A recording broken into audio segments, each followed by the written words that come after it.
You make me feel invisible sometimes. Underneath it, Ethan had typed notes. Victim language. Another. Escalates emotionally when abandoned. Another. Dependency attachment confirmed. Confirmed. Like I was some psychological experiment. I started shaking uncontrollably reading those words. Who talks about their wife like that? Not angry husbands. Not cheating husbands. This felt darker. More calculated. Like he wasn't reacting to my emotions. He was documenting them.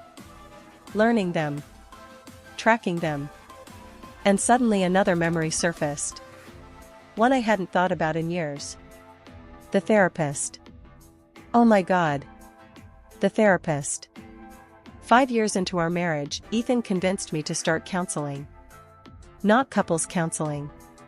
Individual therapy. Because according to him, I had emotional regulation issues. I remember crying when he first suggested it. Not because I was offended. Because I genuinely thought I was failing him. That's how deeply he got inside my head. I just want you to be happy, he'd said softly. God. That voice. That calm, caring voice. The same voice he used while dismantling my reality. At the time, therapy seemed helpful. But now? Now certain sessions felt horrifying in retrospect. Especially because Ethan insisted on attending some appointments to support me. I remember one specific conversation vividly now. The therapist asked, "Do you often feel abandoned emotionally?" And before I could answer, Ethan answered for me. All the time. Like he understood me better than I understood myself. Back then, it felt loving. Now it feels invasive. Controlling. Like he was shaping the narrative even inside my therapy sessions. And the terrifying part? It worked. I started believing I was emotionally unstable. I started monitoring myself constantly. Trying not to overreact. Trying not to spiral. Trying not to push Ethan away. Meanwhile, he was having an affair. Maybe longer than I even knew. The online humiliation kept spreading. That grocery store video hit over 200,000 views in 3 days. 200,000. People analyzing my breakdown frame by frame like entertainment. One woman on TikTok made a reaction video. She's definitely giving narcissist vibes. Narcissist. I stared at my screen in disbelief. Because somehow, I was becoming the villain online. Not the cheating husband. Not the mistress. Me. The crying wife. And Ethan? Still calm. Still composed. Still strategically silent. Which made him look mature. Reasonable. Victimized. I started understanding something horrifying about public perception.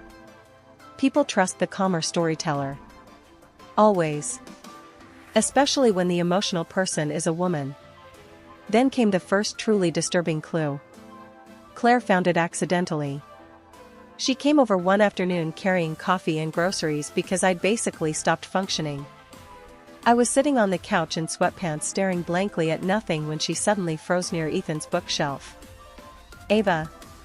Something in her voice made my pulse spike instantly. "What?" She slowly pulled a book from the shelf. A psychology book. Highlighted heavily. Sticky notes everywhere. Behavioral conditioning in intimate relationships. My blood ran cold. Claire flipped through pages silently. Then stopped. "Oh my God." "What?" She handed me the book. Highlighted passage. Emotional dependency strengthens through inconsistent reinforcement patterns. Alternating affection and withdrawal increases attachment intensity. I stopped breathing. Because that was our marriage. Exactly. Warmth. Distance. Affection. Coldness. Punishment. Relief. Over and over until I became emotionally addicted to his approval. My hands trembled, turning more pages. Other sections highlighted. Isolation increases emotional compliance. Self-doubt weakens resistance. Perceived instability reduces credibility during conflict. I suddenly felt physically unsafe. Not because Ethan might hurt me physically. Because I realized he understood psychological control on a terrifying level. Too terrifying. Then Claire quietly said, "Ava, this isn't normal." No. No, it wasn't. And deep down, I think part of me already knew that. That night I started digging through old emails. Obsessively. Compulsively. I barely slept anymore anyway. At 2:17 a.m., I found something that made my entire body freeze. An email from Ethan. Sent to himself. 4 years ago. Subject line. Observations. I clicked it slowly. And felt my heart stop. The email contained notes about me. Not romantic notes. Behavioral notes. Sleep habits. Emotional triggers. Social insecurities. Fear responses. Even my childhood trauma. Bullet pointed. Organized. Like research. One line made me physically recoil. Fear of abandonment creates compliance. Compliance. I started crying instantly. Because suddenly I remembered how often Ethan comforted me after emotional breakdowns he himself triggered. He'd hold me while I cried. Stroke my hair. Tell me everything was okay. While quietly becoming the source of the pain. That realization broke something inside me permanently. And then came the memory that truly terrified me. The proposal. I used to think it was the happiest night of my life. Now it feels sinister. Because looking back, even our beginning feels manipulated. We met at a friend's rooftop party in Boston. At least that's what I believed. But now certain details felt wrong. Too perfect. Ethan already knew my favorite author somehow. Already knew my favorite whiskey. Already knew details about my childhood city. At the time I thought. Soulmate. Now? I'm wondering who told him those things. And why? I remembered asking him once. How do you always know exactly what to say? He smiled and answered. I pay attention. That answer gives me chills now. Because maybe he wasn't paying attention. Maybe he was studying. The calls from unknown numbers got worse. Sometimes silence. Sometimes breathing. Sometimes whispers. Always enough to make me panic. Then one night around midnight, someone sent me a Dropbox link. No message. Just the link. I opened it carefully. And froze. Photos. Hundreds of them. Pictures of me. Not normal couple photos. Candid photos. Sleeping. Reading. Crying. Working. Photos I didn't know existed. Some taken years ago. One picture made my blood run cold completely. It showed me sitting outside my father's funeral. Alone. Crying in my car. Zoomed in from far away. I started hyperventilating instantly. Why would Ethan keep this? Why document this? Then I noticed folders. Labeled folders. Anxiety episodes. Conflict responses. Social withdrawal. I dropped my phone. Actually dropped it. My entire body felt numb. Because suddenly it no longer felt like a collapsing marriage. It felt like surveillance. And the most horrifying part? Some of the photos clearly weren't taken by Ethan. Different angles. Different distances. Which meant either someone helped him. Or someone else had been watching me too. I called Ethan immediately. 23 missed calls before he answered. Finally his voice came through calmly. Ava. What the hell is wrong with you? Long silence. What are you talking about? The photos. Silence again. Heavy silence. Then, you went through my private files? I almost screamed. Private files? You're spiraling again. There it was. That word. Like a weapon. I found folders documenting my emotional breakdowns. You're interpreting things emotionally. Emotionally. Always emotionally. I realized something terrifying in that moment. He never denied anything directly. Ever. He redirected. Reframed. Minimized. That's why arguing with him felt like drowning. You took pictures of me after my father died. Silence. Then finally. You were vulnerable. My chest tightened painfully. What? You were emotionally open then. Open. Not grieving. Not devastated. Open. Like my pain was useful data. I felt sick. Actually sick. You need help, I whispered. And for the first time in our entire marriage, Ethan laughed. Quietly. Softly. Not amused. Not happy. Just cold. You still think this is about me? Click. The call ended. And I sat there shaking so hard I couldn't breathe. Because suddenly I understood something horrible.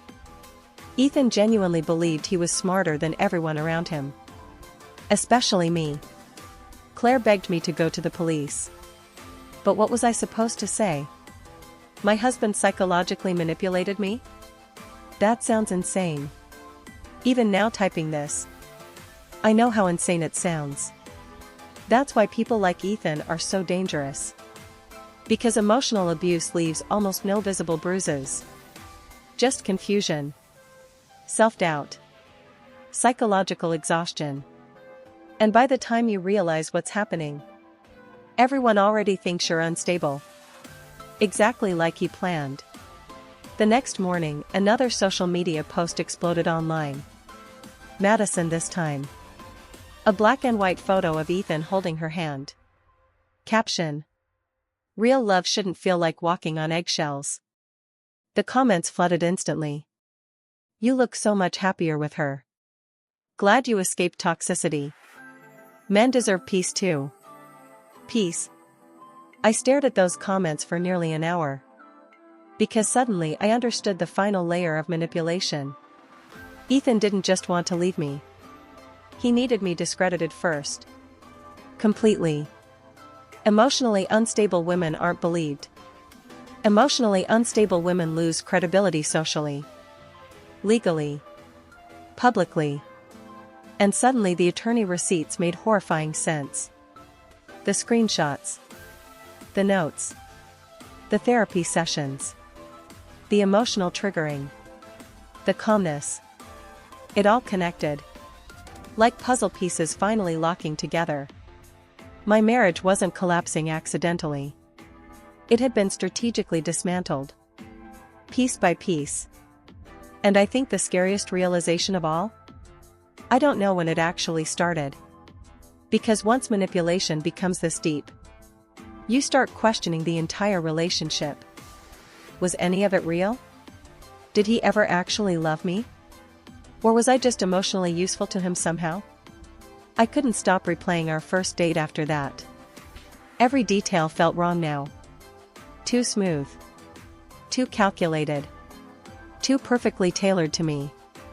Then suddenly, another memory surfaced. One I hadn't thought about in years.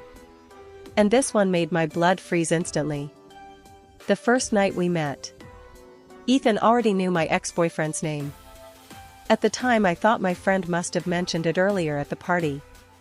But now? Now I remembered clearly. She hadn't. I know she hadn't. Because I specifically asked her about it once afterward. So how did he know?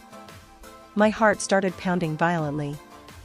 I opened my old Facebook messages, desperately searching through years of conversations. And then I found it. A message from my old college roommate. Dated 1 week before I randomly met Ethan. Rachel. Hey, random question, lol. Do you know a guy named Ethan Cole? Me. No, why? Rachel. He asked if you were single. I think he knows Tyler from somewhere. What is this? I stopped breathing. Tyler. My ex-boyfriend. The relationship that emotionally destroyed me before Ethan. My hands shook scrolling further. Another message. Rachel. He seems really interested in you. Kinda intense, honestly, lol. What is this? The room suddenly felt too small. Too hot. Too quiet. Because a terrifying possibility started forming in my head. What if meeting Ethan wasn't random? What if none of it was random? The rooftop party. The perfect conversations. The emotional dependency. The conditioning. The isolation. The therapy. The affair. The public humiliation. What if this entire relationship was built intentionally from the beginning? My chest tightened so painfully I could barely inhale. And then my phone rang again.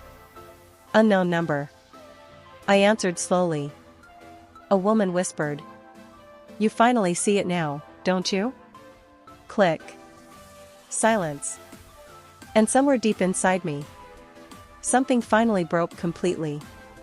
The full truth destroyed me at 1:43 a.m. Not gradually. Not gently. Completely. Because that was the exact moment I discovered my husband didn't accidentally ruin my life. He chose me for it. I was sitting alone in Claire's guest bedroom staring at those old Facebook messages when another notification appeared. Unknown email.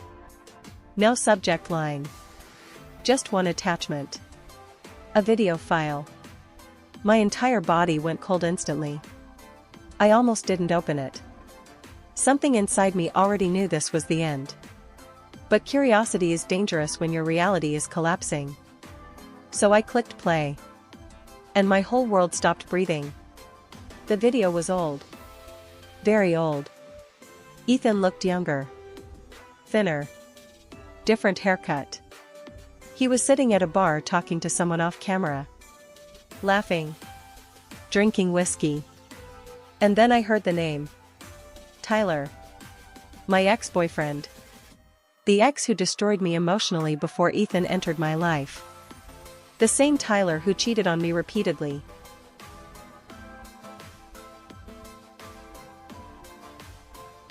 The same Tyler who left me with panic attacks so severe I stopped eating for weeks. The same Tyler Ethan supposedly randomly knew. My stomach twisted violently. Then Tyler laughed and said, "She's still obsessed with me." I froze. The room felt silent suddenly. Too silent. Then Ethan answered. Calmly. Coldly. "She's vulnerable right now?" Tyler smirked. Completely. I stopped breathing. Actually stopped breathing.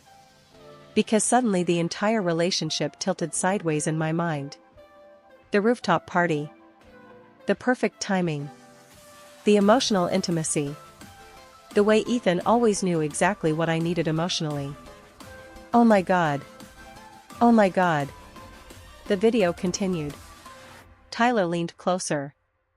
You really gonna do this? Ethan smiled slightly. I'm curious. Curious. That word shattered something inside me. Not love. Not attraction. Curiosity. Like I was an experiment before I was ever a girlfriend. Then Tyler laughed again. She'll attach fast. Girls like her always do. Girls like her. I started shaking violently. Ethan took another sip of whiskey. You said abandonment issues? Daddy problems too. They both laughed. I physically covered my mouth trying not to scream. Because suddenly every vulnerable conversation I'd ever had with Ethan felt weaponized retroactively. All those nights I trusted him with my trauma. He already knew. Before we even met. And then came the sentence that destroyed me permanently. Tyler looked directly at Ethan and said, "Just don't fall in love with her for real." Silence. Then Ethan smiled. "I won't." The video ended. And I broke. I don't mean crying. I mean breaking. There's a difference. Crying is emotional. Breaking is psychological. I slid off the bed onto the floor, unable to breathe properly while my brain desperately tried rejecting reality. No. No, no, no. That couldn't be real. 8 years. Marriage. Vacations. Christmas mornings. Late night conversations. Our dog. Our home. None of that could have started as some sick emotional experiment. But deep down, I already knew. That's why the clues fit so perfectly. That's why the manipulation felt too precise. That's why Ethan always seemed emotionally ahead of me. Because he was. From the beginning. Claire found me an hour later curled on the bathroom floor. She looked terrified. What happened? I couldn't even answer properly. Just handed her the phone. She watched the video silently. Then her face lost all color. "Oh my God." I laughed weakly. That broken kind of laugh people make when reality becomes too painful to process. "He chose me." Claire immediately knelt beside me. "Ava. He picked me because I was already damaged." "No." "Yes." Tears burned down my face. "He knew exactly what I'd been through before he even met me." Claire stayed silent. Because there was nothing left to say. The horror spoke for itself. 2 days, more files arrived anonymously. Photos. Audio recordings. Messages. And slowly, the entire nightmare assembled itself piece by piece. Tyler and Ethan weren't close friends. But they knew each other through business connections. And after my breakup with Tyler, Ethan became interested in me. Not romantically. Psychologically. At least at first. That part hurt most. Because according to the messages, I wasn't originally a person to him. I was a challenge. A behavioral puzzle. One message from Ethan to Tyler read, "She craves emotional safety more than love itself." Another, "She apologizes even when she's hurt." Interesting. Interesting. Like I was laboratory footage. I started understanding why Ethan always seemed fascinated during emotional moments instead of reactive. He wasn't emotionally overwhelmed. He was observing. Studying. Learning. And the sickest part? I think somewhere along the way, he actually did fall in love with me. In his own broken way. That's what makes this story terrifying. Because monsters don't always feel like monsters to themselves. Sometimes they think they're protecting themselves emotionally. Sometimes they call manipulation understanding people. Sometimes they confuse control with intimacy. And Ethan? Ethan needed control more than love. Always. The biggest revelation came from Madison. Ironically. Because she eventually became collateral damage too. I didn't expect her message. Especially not at 3 a.m. Especially not after everything. But her name appeared on my phone suddenly. And for some reason, I answered. Her voice sounded shaky. Scared. "Ava." I said nothing. "I need to tell you something." My chest tightened instantly. "What?" Long silence. Then, he did the same thing to me. Ice flooded my veins. What? He knew everything about me before we started dating. Dating. Not affair. Dating.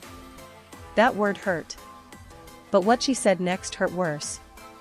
He already knew my childhood trauma. My ex. My anxiety medication. Everything. I sat upright immediately. "What are you talking about?" I thought it was coincidence at first. Her voice cracked. But then I found notes. Notes. Again. Oh my God. He keeps files on people. People. Not just me. People. Madison started crying softly. He told me you were dangerous. There it was again. The narrative. The emotional instability. The crazy wife. He said you manipulated him emotionally for years. I laughed bitterly through tears. And now? Silence. Then she whispered. Now I think he's doing it to me too. A chill ran through my entire body. Because suddenly I realized something horrifying. Madison wasn't the ending. She was the replacement. The next emotional subject. And eventually? He would probably destroy her too. Then came the confrontation. The final one. The one that ended everything. Ethan asked to meet in person 3 days later. Public place. Quiet restaurant downtown. Rain pouring outside. Of course it was raining. Stories like this always end in rain somehow. When I walked in, Ethan was already sitting there. Calm. Perfect posture. Perfect composure. Like always. And suddenly I noticed something terrifying. He genuinely looked normal.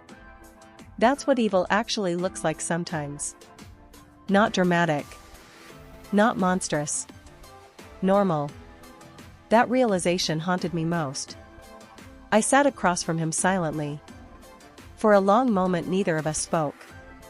Then finally I slid my phone across the table. The video paused on Tyler's face. For the first time in weeks, Ethan's expression changed. Not panic. Recognition. And somehow that was worse.